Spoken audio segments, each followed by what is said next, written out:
All right. How is everybody doing? Good? Sweet. All right, I'm going to make this quick.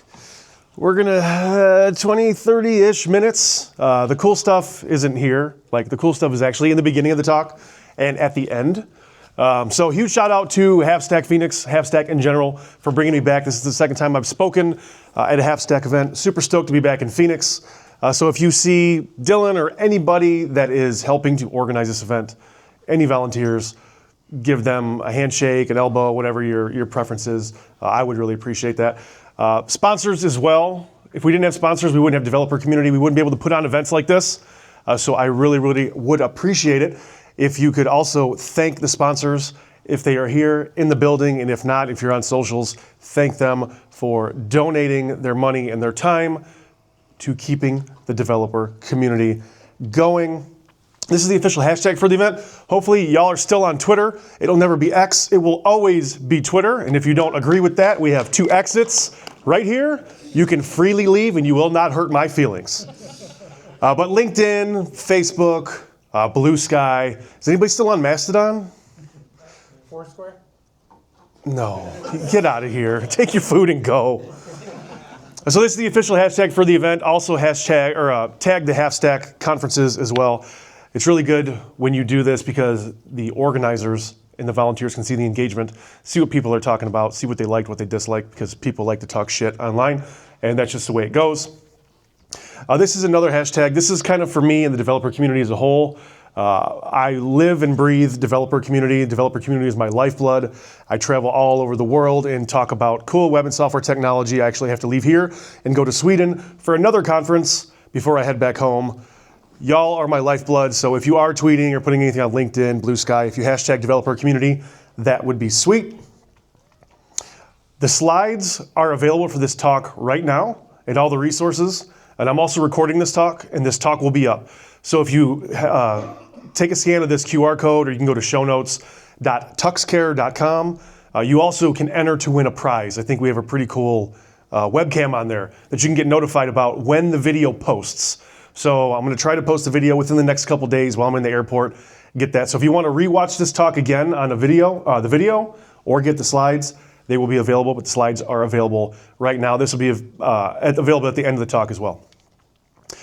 So thank you for being here. My name is Chris DeMars, born and raised in Detroit, Michigan. You can catch me on Twitter at Sultan Burnham, chrisdemars.net on Blue Sky, and oh shit, that's not supposed to happen.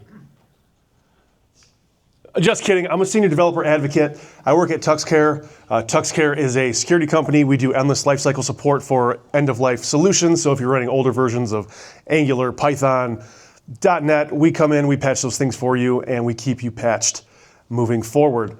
A little bit about me that Mala said. I'm an international speaker. I am from Detroit, 313. 313 is also my birthday. I love spooky stuff. I am clearly in love with tattoos, competitive paintball player, and a competitive bass angler.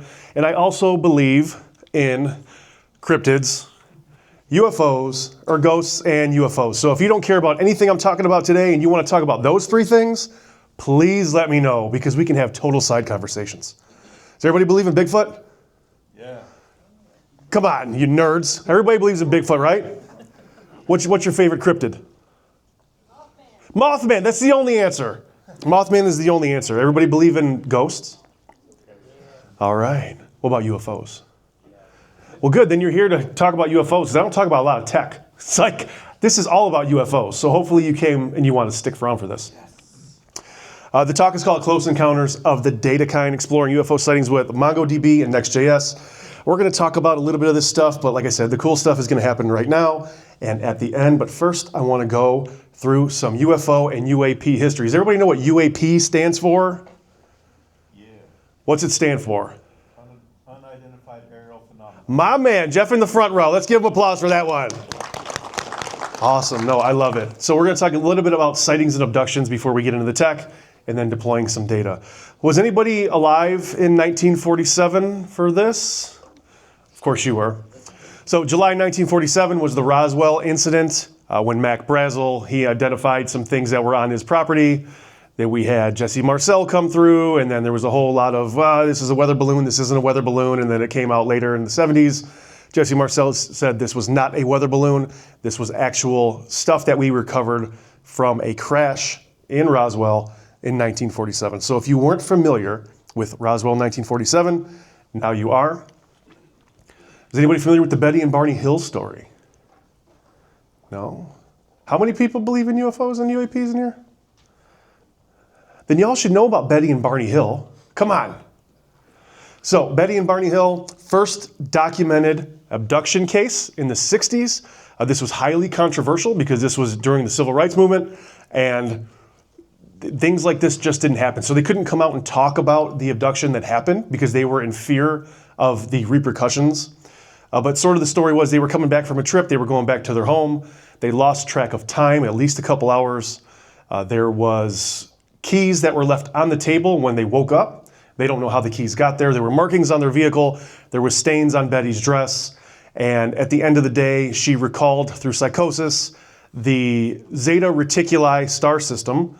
And it was corroborated with another physicist that it was one for one, the Zeta Reticuli star system. How did she know that? She wasn't a physicist. She wasn't into astrology, astronomy, any of that. So it's kind of one of those things that is up in the air. Another one that I want to talk about is in March 20th, 1966, Dexter, Michigan, just on the west side from where I live in Metro Detroit. A bunch of people saw a handful of different sightings in 1966. They brought in J. Allen Hynek, who was a physicist and a ufologist, to kind of figure this stuff out. He said that it was just a bunch of swamp gas, blah, blah, blah, blah, blah. He actually created the close encounter system. If anybody's familiar with that, J. Allen Hynek created that system, C1, C2, C3. Or CE1, CE2, CE3, and later down the line, it came out that, oh, hey, this was not swamp gas. This was actual UFO sighting that happened in Dexter, Michigan. And y'all have a famous one here, plenty of them, but there's one famous one that happened in 1997. Does anybody know what that one is? The Phoenix Lights. On my birthday, not the year I was born, but March 13th, 1997, the Phoenix area, this whole area right here, a delta-shaped 5-light craft was spotted for a very long time. Kurt Russell, who was actually an amateur pilot at the time, saw this as he was flying as well. So that's pretty cool. All right, let's go on to the tech. So in this talk that we're going to be doing, that I'm going to be doing, we're going to be using Next. So is anybody using Next right now? Cool. Sweet. So Next is the React framework for the web. I also like using Vite, but Next Vite, it's got built-in optimizations, dynamic HTML streaming, React server components, route handlers. It's really, really cool. Also has server actions. The way you install it is, where are we going here? Right here, and if it's gonna work, it's not gonna work. No, just when oh, there we go. npx create next app at latest if you want to install that. And then we have the world's the most popular document database. Anybody using Mongo? Cool. So Mongo's a really great database. It's document model. It's got a flexible schema, distributed and resilient, horizontal scaling, which is pretty cool. And then we're going to be using Netlify to deploy all this. Is anybody using Netlify? Cool. So Netlify, all-in-one platform to build, deploy, manage, and extend modern web apps. You get preview URLs for sharing work in progress, which is really cool. Security tools, there's monitoring performance tools and visitor traffic behavior, custom serverless forms, MCP server, so much more other stuff that you can do in Netlify today, which is pretty sweet. So all three of these combined is going to get us our UFO data. And we're also going to be using Material UI to style this and get it all looking well. I didn't feel like writing custom CSS for this when I wrote this talk originally. So it's just a basic, boring kind of dashboard that consumes data and displays it. And it looks just like this. So you have a header, you have a search field. So that search field, you can search by the abduction or the sighting. You can search by the state, the city, whatever it is, and then it'll filter down and then filter out when you backspace. So it's pretty sweet. The way you do this is, since I use Mongo, you install the MongoDB integration into your Next app.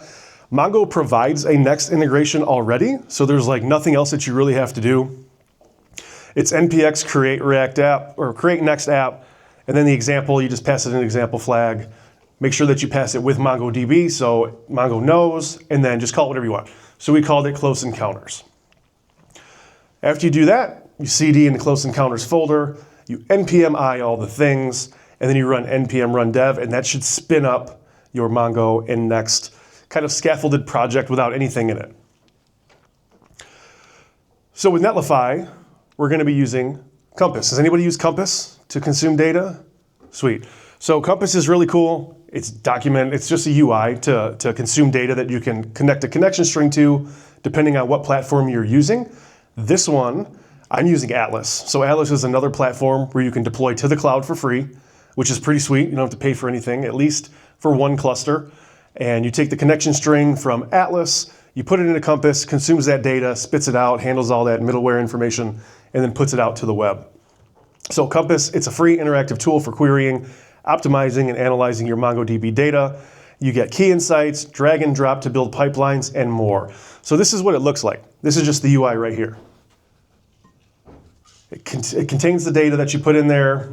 Before you do all that, you got to put in your connection string. So like I was saying, depending if you're using DO with DigitalOcean or if you're using another deployment platform or Atlas, you take that connection string, you paste it here. You can give it a couple parameters. You can give it like a color to label it if you want to, and then you just connect, and it should connect directly to that database source for the cloud.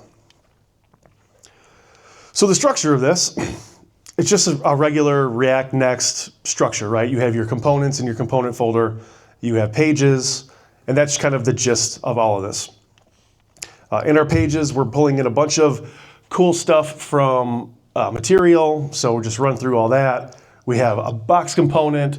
We bring in types for TypeScript, container, box, header. The encounter card is the card that we're creating as a component that is also using Material UI. Text field that comes from Material, useState, we know what that is, it comes from React, and then typography from Material UI. And then we also have our type, so we're declaring our type. It's called encounter, it has the ID, it has a name, the location, the close encounter level, the extraterrestrial type, the image, and the URL. So the name is the name of the sighting, right? Phoenix Lights. The location, Phoenix, Arizona, close encounter level, CEC 1, 2, or 3. The extraterrestrial type, whether that's a Nordic, a gray, a reptilian. There's various levels to this shit, just so you know. Extraterrestrial type, we have the image of that's getting pulled from wherever, usually wiki images. And then the URL to a Wikipedia page or a page that talks about that sighting in general. And this is also part of it, the index props. This comes directly from Next and Mongo, so you don't really have to worry about that. And then we set up the index.tsx. So we have, we're awaiting all of this stuff. This all comes from Mongo, and in Next, you're gonna connect the database, which is called UFOs. In this case, in Compass, it's changed because I've had issues with deploying the data. We change it to sightings encounter, so we bring in that collection. We're going to limit it to 30. And then we return props. Is connected true. This all comes from Next and Mongo. Catch some errors. And then that's pretty much all it is on the index.tsx. And then we just bring in the filtering, so we can filter down by the name, the city, the state, wherever, the country, because we talk about the Zimbabwe, the Ariel school abduction in Zimbabwe that also happened in '93. So this does all the filtering. And then we just start creating out the UI. So we have our head, title, UFO encounters, and sightings. Then we have our header, which we close out. We set up our container. We have all the box information, text fields, typography. We have our main, which also displays the encounter card. And then, boop, footer. All right.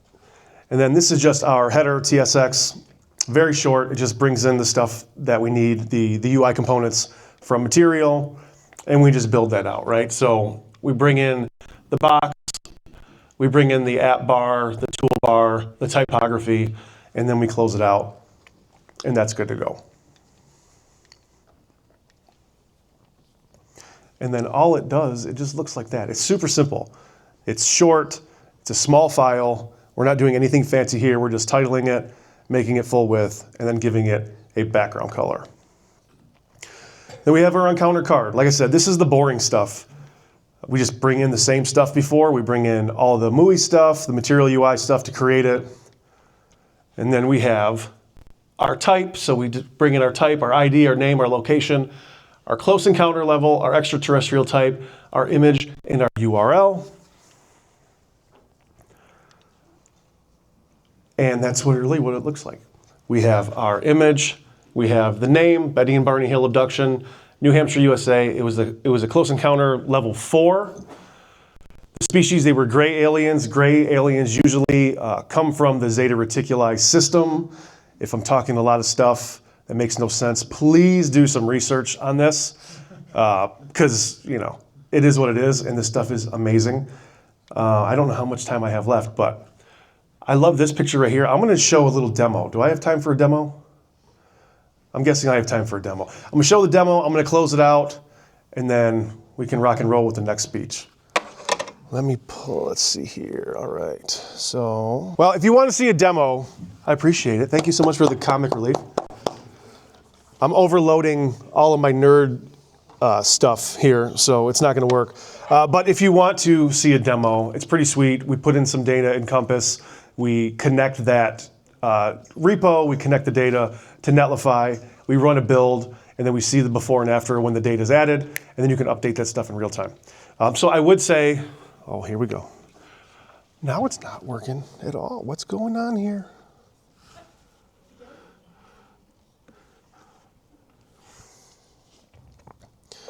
Just left you. Oh, wait, is it slowly coming back? What is going on here? Okay.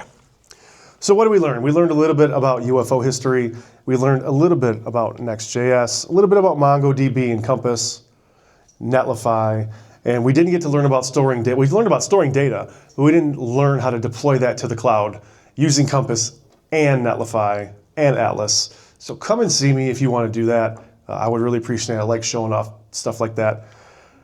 Here are the show notes again. If you want to take a picture, this video will be up, like I said, in a couple days. The slides are going to be up there, the whole slide deck, the resources, etc. Like I said, you could win a prize, which is pretty sweet. I don't see any cameras up. I think everybody's gravy with that. We go. Shit. My bad. Technical difficulties everywhere. This is back up, the show notes. So if you want to take a flick of that. And if you dig this shirt I have on, this is fine. Come and talk to me, and I might be able to hook you up with a VIP card, and you can order your own, which is pretty sweet. And I think I have some other little swag things in my bag. Is everybody good with this? Gravy? Cool. That's me. That's my time. I want to believe. Y'all want to believe.